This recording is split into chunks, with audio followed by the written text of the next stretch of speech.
Welcome to movie brand. മലയാളികൾക്ക് ഏറെ പ്രിയപ്പെട്ട നടനാണ് ബാല. കുറച്ചുകാലമായി സിനിമയിൽ അത്ര സജീവമല്ല എങ്കിലും അദ്ദേഹത്തിന്റെ വിശേഷങ്ങളെല്ലാം തന്നെ സോഷ്യൽ മീഡിയയിൽ പങ്കുവയ്ക്കാറുണ്ട്. നടന്റെ വിശേഷങ്ങളെല്ലാം തന്നെ വളരെ പെട്ടെന്നാണ് വൈറലായി മാറുന്നത്. നടന്റെ മികച്ചൊരു തിരിച്ചുവരവിനായി കാത്തിരിക്കുകയാണ് ആരാധകർ. ദിവസങ്ങൾക്ക് മുമ്പ് മകൾ പാപ്പുവിന്റെ പിറന്നാൾ ദിനത്തിൽ വളരെ വൈകാരികമായി വീഡിയോ പങ്കുവച്ച് ബാല രംഗത്തെത്തിയിരുന്നു. എന്നാൽ ഇതിന്റെ ചുവട് പിടിച്ച് പിന്നീട് അങ്ങോട്ടും അമൃതയും ബാലയും തമ്മിൽ വേർപിരിയാനുണ്ടായ കാരണം എന്തെന്നുള്ള ചോദ്യങ്ങളും ഇരുവരും വീണ്ടും പാപ്പുവിന് വേണ്ടി ഒന്നിക്കണമെന്നൊക്കെയുള്ള തരത്തിൽ കമന്റുകൾ ഉയരാൻ തുടങ്ങി. ഇതിൽ രോക്ഷം പ്രകടിപ്പിച്ച് അമൃതയുടെ സഹോദരി അഭിരാമി സുരേഷ് കഴിഞ്ഞ ദിവസം രംഗത്തെത്തിയിരുന്നു. ഇപ്പോഴത്തെ ആരാധകരെ ഒന്നടങ്കം ഞെട്ടിച്ച് ബാല തങ്ങളെ ഉപദ്രവിക്കുമെന്ന് വെളിപ്പെടുത്തിയിരിക്കുകയാണ് മകൾ അവന്തിക. ബാലയുടെ മകളുടെ വാക്കുകൾ ഇതാണ്: എന്റെ കുടുംബത്തെ മുഴുവൻ ബാധിക്കുന്ന ഒരു കാര്യത്തെക്കുറിച്ചാണ് ഞാൻ ഇപ്പോൾ സംസാരിക്കാൻ പോകുന്നത്. യഥാർത്ഥത്തിൽ എനിക്കിതിനെ കുറിച്ച് സംസാരിക്കാൻ പോലും താല്പര്യമില്ല. എന്നെ സംബന്ധിച്ചിടത്തോളം ഇതൊരു സെൻസിറ്റീവായ വിഷയമാണ്. പക്ഷെ എനിക്ക് മടുത്തു. എനിക്ക് എന്റെ അമ്മയും മുഴുവൻ കുടുംബവും ഇങ്ങനെ വിഷമിച്ചിരിക്കുന്നത് കണ്ട് എനിക്ക് മടുത്തു. എന്റെ കുടുംബം അങ്ങനെ തളർന്നിരിക്കുന്നത് കാണാൻ എനിക്ക് പറ്റില്ല. അത് കാണുമ്പോൾ എനിക്കും സങ്കടമാണ്. എന്നെയും ഇത് ബാധിക്കുന്നുണ്ട്. സ്കൂളിൽ പോകുമ്പോഴും യൂട്യൂബിൽ നോക്കുമ്പോഴും എന്നെയും എന്റെ അമ്മയെയും പറ്റി വ്യാജ ആരോപണങ്ങൾ വന്നുകൊണ്ടേയിരിക്കുന്നു. ഞാൻ സ്കൂളിൽ പോകുമ്പോൾ എന്റെ സുഹൃത്തുക്കൾ വരെ ചോദിക്കും, അവർ പറയുന്നത് സത്യമാണോ, ഇവർ പറയുന്നത് സത്യമാണോ എന്നൊക്കെ. എനിക്ക് അതിന് ഉത്തരം പറയാൻ പറ്റുന്നില്ല. സോഷ്യൽ മീഡിയയിൽ പല വ്യാജ വാർത്തകളും നൽകുകയാണ്. എന്റെ അമ്മ മോശക്കാരിയാണ് എന്നൊക്കെയാണ് പറയുന്നത്. അതൊന്നും സത്യമല്ല. ശരിക്കും ഈ വിഷയം തുടങ്ങുന്നത് എന്റെ അച്ഛനിൽ നിന്നാണ്. അച്ഛൻ കുറെ അഭിമുഖങ്ങൾ നൽകുകയും വീഡിയോ ചെയ്യുകയും ചെയ്തിട്ടുണ്ട്. എന്നെ ഭയങ്കര ഇഷ്ടമാണ്. എന്നെ കാണാത്തതിൽ വിഷമമുണ്ട്. എനിക്ക് സമ്മാനങ്ങൾ അയക്കാറുണ്ട് എന്നൊക്കെ പറഞ്ഞിട്ടുണ്ട്. അതിൽ ഒന്നുപോലും സത്യമല്ല. എന്റെ അച്ഛനെ സ്നേഹിക്കാൻ എനിക്ക് ഒരു കാരണം പോലുമില്ല. അത്രയും എന്നെ എന്റെ അമ്മയെയും അമ്മാമ്മയെയും ആന്റിയെയും മാനസികമായും ശാരീരികമായും ദ്രോഹിച്ചിട്ടുണ്ട്. ഞാൻ വളരെ കുഞ്ഞായിരിക്കുമ്പോൾ പോലും അച്ഛൻ മദ്യപിച്ച് വീട്ടിൽ വന്ന അമ്മയെ തല്ലുമായിരുന്നു. അത് കാണുമ്പോൾ തന്നെ എനിക്ക് ഭയങ്കര വിഷമമാകും.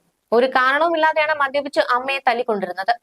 ഞാൻ കുഞ്ഞല്ലേ, എനിക്കൊന്നും ചെയ്യാൻ പറ്റില്ലല്ലോ. എന്റെ അമ്മയും കുടുംബവും എന്നെ നന്നായി നോക്കുന്നുണ്ട്. എന്നെ ഇതുവരെ തല്ലിയിട്ടില്ല. എപ്പോഴും എന്നെ സപ്പോർട്ട് ചെയ്യാറുണ്ട്. എന്നെ നന്നായി സ്നേഹിക്കുന്ന കുടുംബമാണ്. അച്ഛൻ പല ഇന്റർവ്യൂകളിലും അമ്മയെ കുറിച്ച് വ്യാജ ആരോപണങ്ങൾ ഉന്നയിച്ചിട്ടുണ്ട്. അതൊക്കെ വ്യാജമാണ്. അച്ഛൻ അമ്മയെ നന്നായി ഉപദ്രവിച്ചിട്ടുണ്ട്. എന്നെയും അമ്മയെയും മാനസികമായി ഉപദ്രവിച്ചിട്ടുണ്ട്. ഞാൻ കുഞ്ഞായിരിക്കുമ്പോൾ മദ്യപിച്ചു വന്ന ഒരു ചില്ലുകുപ്പി എന്റെ മുഖത്തേക്ക് എറിയാൻ ശ്രമിച്ചു. അപ്പോൾ അമ്മ ഇല്ലായിരുന്നുവെങ്കിൽ അതെന്റെ തലയിൽ തട്ടുമായിരുന്നു. അമ്മ കൈവച്ച് തടഞ്ഞത് കൊണ്ടാണ് എനിക്കൊന്നും സംഭവിക്കാതിരുന്നത്. അത്രയും ശാരീരികമായും മാനസികമായും എന്നെ ഉപദ്രവിച്ചു കഴിഞ്ഞു. ഒരു തവണ കോടതിയിൽ നിന്ന് എന്നെ ബലം പ്രയോഗിച്ച് ചെന്നൈയിലേക്ക് കൊണ്ടുപോയി. ഒരു മുറിയിൽ എന്നെ പൂട്ടിയിട്ട് ഭക്ഷണം പോലും തന്നില്ല. അമ്മയെ വിളിക്കാൻ പോലും സമ്മതിച്ചില്ല. അങ്ങനെയുള്ളവരെയാണ് നിങ്ങൾ വിശ്വസിക്കുന്നത്. അച്ഛൻ പറയുന്നത് മുഴുവൻ നുണയാണ്. അടുത്തിടെ ഒരു ഇന്റർവ്യൂവിൽ അച്ഛൻ പറയുന്നുണ്ടായിരുന്നു, എനിക്ക് അച്ഛനെ കാണാൻ അവകാശമില്ലേ എന്ന്. എനിക്ക് അച്ഛന്റെ മുഖം കാണുകയോ സംസാരിക്കുകയോ വേണ്ട.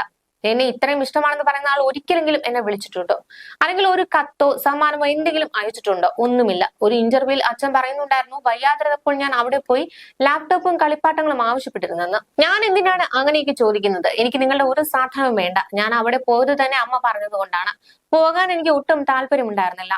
എന്റെ അമ്മയെയും എന്നെയും കുടുംബത്തെയും ഒന്ന് വെറുതെ വിടും. ഞാൻ കുടുംബത്തോടൊപ്പം സന്തോഷത്തോടെയാണ് കഴിയുന്നത്. എനിക്ക് നിങ്ങളുടെ സ്നേഹമോ സഹായമോ ഒന്നും വേണ്ട. അതൊരിക്കലും കാണിച്ചിട്ടുമില്ല. ഒന്ന് വെറുതെ വിട്ടാൽ മതി. ഇതിലും കൂടുതൽ എനിക്കൊന്നും പറയാനില്ല.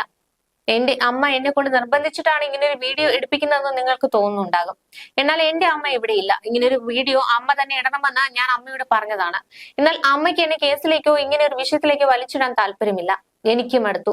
ഞാൻ എന്റെ ഹൃദയത്തിൽ നിന്നാണ് ഇത് പറയുന്നത്. എന്റെ അമ്മയും കുടുംബവും കഷ്ടപ്പെടുന്നത് കണ്ടിട്ടാണ് ഞാൻ ഇത് പറയുന്നത്. അച്ഛൻ ഇത്രയൊക്കെ ചെയ്തിട്ടും അമ്മാമ്മ പറയാറ് അച്ഛനെ കുറിച്ച് മോശമായിട്ടൊന്നും വിചാരിക്കരുത്, അച്ഛനു വേണ്ടി എപ്പോഴും പ്രാർത്ഥിക്കണമെന്നൊക്കെയാണ്. അത്രയും നല്ല ആളുകളാണ് എന്റെ കുടുംബത്തിലുള്ളത്. ഈ വ്യാജ ആരോപണങ്ങൾ നിർത്തും. എനിക്ക് നിങ്ങളോട് സംസാരിക്കാൻ താല്പര്യമില്ല എന്നായിരുന്നു വീഡിയോയിൽ പറഞ്ഞത്.